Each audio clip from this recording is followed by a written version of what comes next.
பாலியல் தொல்லையால் பாதிக்கப்படுவோர் துணிந்து புகார் செய்ய முன்வர வேண்டும் என்று மகளிர் குடும்ப சமூக மேம்பாட்டு அமைச்சர் டத்தோஸ்ரீ நான்சி ஷுக்ரி வலியுறுத்தினார். அரசாங்கம் ஏற்படுத்தி கொடுத்திருக்கும் சட்ட வழிமுறைகள் வாயிலாக அவர்கள் இந்த புகார்களை செய்யலாம். இதன் மூலம் தவறு செய்வோர் மீது உரிய நடவடிக்கை எடுக்க முடியும் என்று அமைச்சர் சொன்னார்.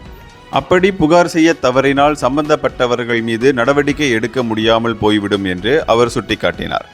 இந்த ஆண்டு ஆகஸ்ட் மாதம் வரையில் பாலியல் தொல்லை தொடர்பில் 442 புகார்கள் பெறப்பட்டன.